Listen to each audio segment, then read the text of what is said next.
here I am again with a new video.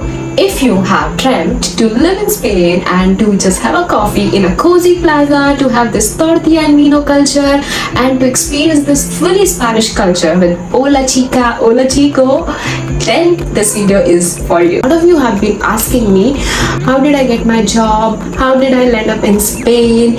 And there were so many questions regarding that. So I thought, why not to make a video and let you know all the details about the process which I took from India to Spain. First thing first, I went through a program which is called Auxiliars de Conversación.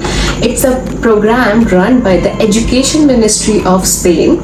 So where in this program, a native and a fluent English speaker goes to Spanish school in order to teach and assist English teachers. So I'm the proof that it's not for Americans and only Europeans. Indians can apply too, but there are some requirements and I will explain you in detail how does it work. So let's dive into it. So to apply into this, you should be a native and a fluent English speaker, and you should be holding a bachelor's degree at least. And also, if you don't have any teaching experience, then don't worry, because the teaching experience is not required in this program.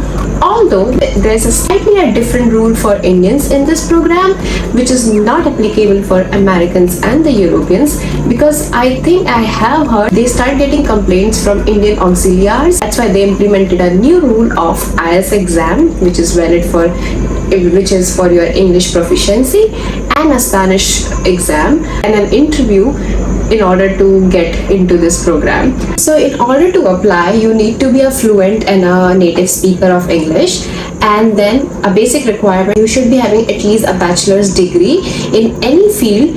And also there's no teaching experience required, but there's slightly a different rule for Indians, which I told you that I've heard that some of them were not knowing English enough, and some of the, I don't know what was the case, but they implemented 2-3 new rules for Indians. One is that you should be clearing an IELTS exam. At least you should be having 7 to 7.5 points, and then you should be a Spanish language certificate as well. You should be knowing at least A2 to B1 level of Spanish. And after this, you send an email to Education Ministry. Every time they launch an email, which is differ depending on each country, and you can send them an email, and then you have to send your bachelor's degree, then your interest, your passion, and your for teaching and cultural exchange, your bachelor's degree, your IELTS exam, your Spanish language certificate, and then they give you a date for your interview. Then you have to clear an interview. Remind you, like, this is not a case for Americans and Europeans. They should be only doing like a bachelor's degree and also just a native speaker as they are. But for Indians, it's different. So that's why I'm telling you all these details.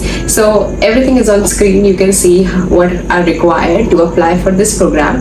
Once you clear the exam, now you have to wait for months, because sometimes the acceptance letter come into months and months. So once I cleared my interview and I cleared my IELTS exam, I was also having Spanish language, then I gave an interview, then I was just waiting for my acceptance letter. And when it came, I need to apply for the visa, and that's a whole lot process. I will explain you later for that. So we talk about how I applied. They send an email, they revert me back for the interview date. I gave an interview, I cleared the interview, but they didn't provide my acceptance letter, because meanwhile you have to do a process on Education Ministry's official website. So you go on, after clearing your interview, you go on your on the official website of Education Ministry of the Spain. There you have to create your account. Then you upload your resume, your letter of motivation, your letter of recommendation, which you can take from any ex-professor, teacher, or your manager if you're working, and your nationality identity proof, your resume, your motivational letter, your letter of recommendation. It does take a little time to take, to get everything together. But don't panic. Once you create your account, everything is written in an order. You can just follow the order and can upload all the certificates one by one, because you have plenty of time to do this process after the interview. The interview happens generally by the end of January to the beginning of February. So you can always look for this opening of this program through, during this period, mid of January it starts. So there are not fixed dates. So you have to keep in mind that it can come from any time from mid January to the beginning of February.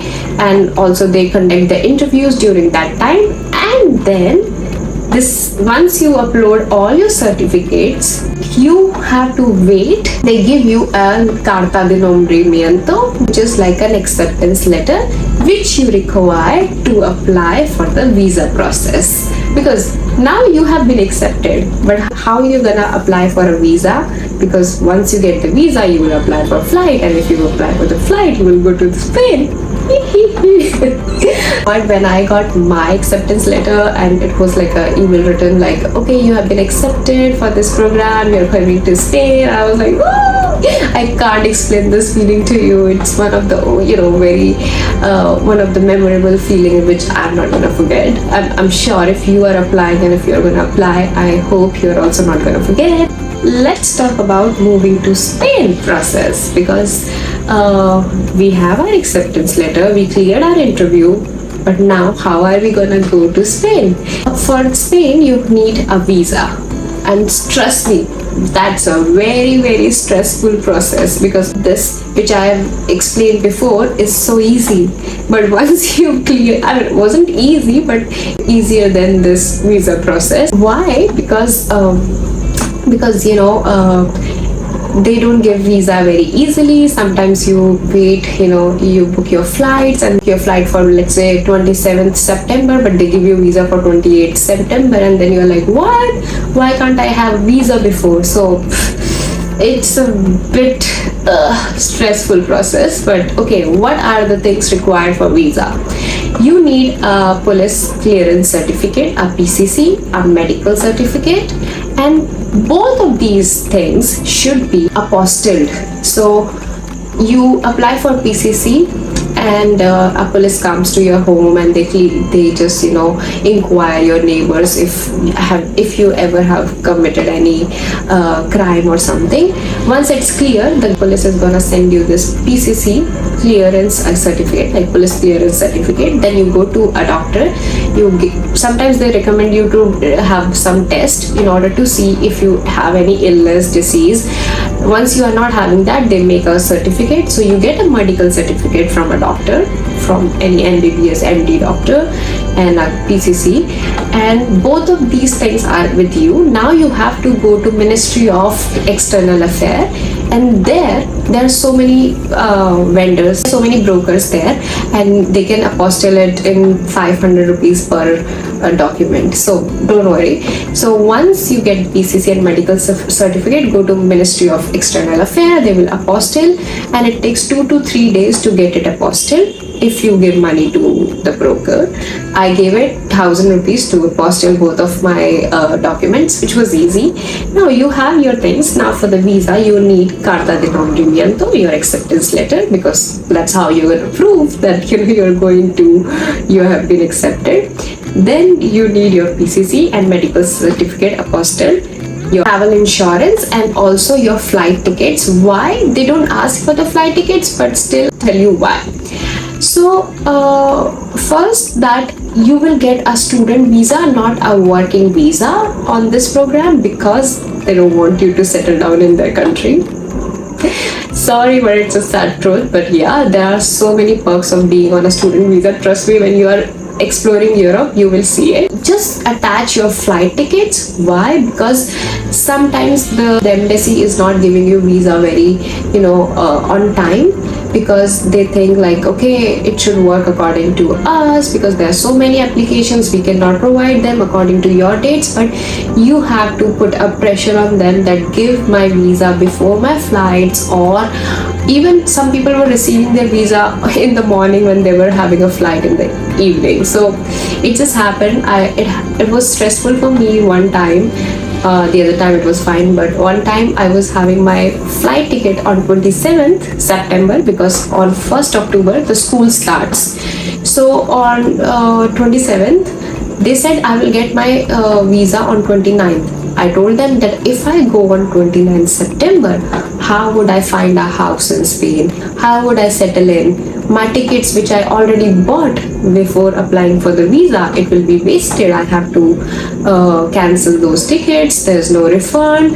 And I was so stressful. I tried to put a pressure. I tried to convince them, and somehow they gave me on 26th September, which was just one day before my flight, but it's okay. At least it saved my a lot of money and my time. So always put your flight tickets with your documents and tell them that you are flying on this day, and your school asks you to come on this day, so you have to go, because here the embassy doesn't know the urgency of going early. They are settled here, they know how it works here in Delhi.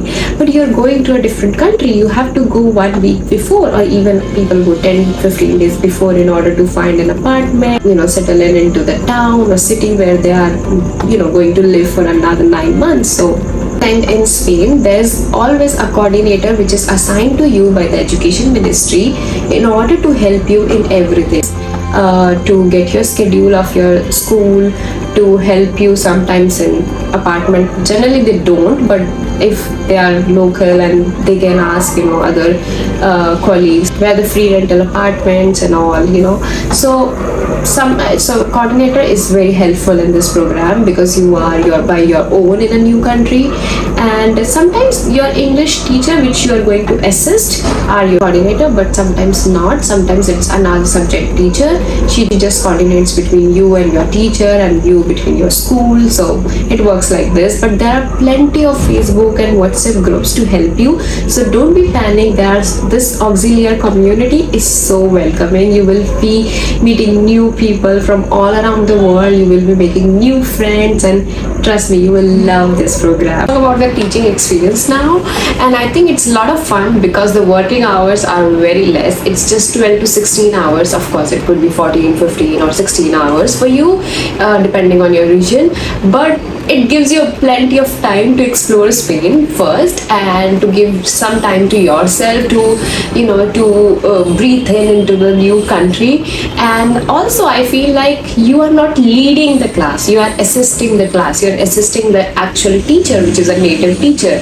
So somehow it gives you freedom to put inputs, doesn't give you that much stress. Although sometimes you lead the class also, like I was leading some of the classes while teaching about my culture, or taking mainly you have to focus on the listening and the speaking skills of the kids, so, and also the teacher. So sometimes you are with the teacher, observing her and correcting her in many things, and mostly you are with the kids. You are with a group of kids, you are telling them how to to focus on their listening skills of English and on their speaking skills. So I used to have a one-on-one session with kids and all. It was so fun, because that's how I connected such a good relation with my students, and especially teenagers, because they are mostly your age and you feel like free to talk to them, and you can talk to them regarding many things except just talking about introduction or like random topics. And your schooling time, how different it was, how can it be improved, you will get to know many things about their culture while teaching about your culture. So it's fun. So I would say it's a lot of fun to be a teacher there than in India. Talk about the perks of this program, because I talked about because I said many things, how can we apply, what is the eligibility, how can we apply, how to move to Spain, what is the teaching experience, but what are the perks to to do this program. First, that you're moving abroad, that's also a perk, because otherwise you might be traveling for only 15 days or 1 month, which is not enough to know any other culture. Enough in that 15 days to 1 month, you wouldn't learn about the culture much as you would be while living and also teaching, working there. So I think this is the first perk. And the second advantage is that you get paid. So you are getting paid to live there. So basically you are spending nothing from your own pocket or your savings. Of course, the first month you have to spend because your first salary comes at the end of the October. So keep, at least 1,000 euro with you in order to survive, and rent the apartment, and then the money will be given to you at the end of the October. So this money will be reimbursed somehow. Your savings will be reimbursed. So somehow you're getting paid to live there, but also you're offering your service, which is fair enough, right? This is a barter collab. We experience the flexible working hours, which is, I'm telling you, max are 14 to 15 hours, 14 to 16 hours, which is good because you have 3 days and also the half of your working days free. Like let's suppose I used to work on Monday from 8:30 to 2 o'clock, and the Tuesday I used to work from 9:30 to 12. So it's like the whole day is free for me, right? So I'm working 4 days, but half of my day is free, and also I have Friday to Sunday off. So one of the best thing, I am telling you, one of the flexible schedule you have dreamt of. It's very hard to come back and work, full time somewhere, because when you have experienced this, you would be like feeling like, oh, I also wanna have this working life balance, which is hard to get now. And the last thing is that no teaching experience is required, of course, because they're not asking you that you should be having a prior teaching experience and all, but there are mandatory things which are like, of course, because you are not India, English is India's official language, I would say, but at the same time, not everybody is speaking a good English. So somehow it's fair enough to give, IELTS exam. You should be knowing their native language because it shows your efforts, to emerge into their culture. I don't know why it's not applicable in US, because I mostly the Americans know the basic Spanish, might be because they speak a lot, because in US a lot of people speak Spanish, so maybe that's why it's not valid for them. I don't know the reason for UK, but for us it's little mandatory. So I think it's fair, because you anyway need language to communicate with the local people, because I used to talk with plumber, electrician, the housekeeper, or also the landlord, they all used to speak Spanish. So I was like, I used to be, and with your students, I used to feel myself lucky to learn the language and to able to speak. Otherwise, if I'm in a foreign country where I wouldn't be knowing the language, I would be a little lost. But the language helped me a lot to mingle up with the locals, because my colleagues started including me in many things, because they knew that I can speak their language, I can communicate. So I would suggest go just focus on your language skills before applying for this program. Now, I think so my final tips is that if you ever dreamt of living in Spain or in any in any European country, I think this program, which is Auxiliar de Conversación, is one of the best program, because it gives you a freedom to emerge into that culture, to get paid, to do something meaningful at the same time, and also working and having this international experience. So just go for it. If you have any questions and if you need any advice, do comment below, and I would like to address everything, whatever I can, because I know this can be a little stressful, a little overwhelming, like, oh, I know the process, but I don't know how to apply, how to do this. So I would like to help you and share my insights with you. And hey, if you're thinking to take a leap and moving to Spain, then trust me, this is the best decision you are ever gonna take for your life, because a lot of people are gonna say like, you're going for a temporary base, max 5 years you can do this program, and you're gonna come back to the corporate world, or you might be not teaching in the future, why are you going? But just don't listen to them, because I think this is the best decision I have ever taken for me, because it brought a lot of personal growth for me. I cannot trade it with anything else. So I would suggest to go for it and live your life and live your dream. Don't forget to hit like and a subscribe button, because I would like to come with more videos and more updates from the life of Spain. See you in the next video. Bye.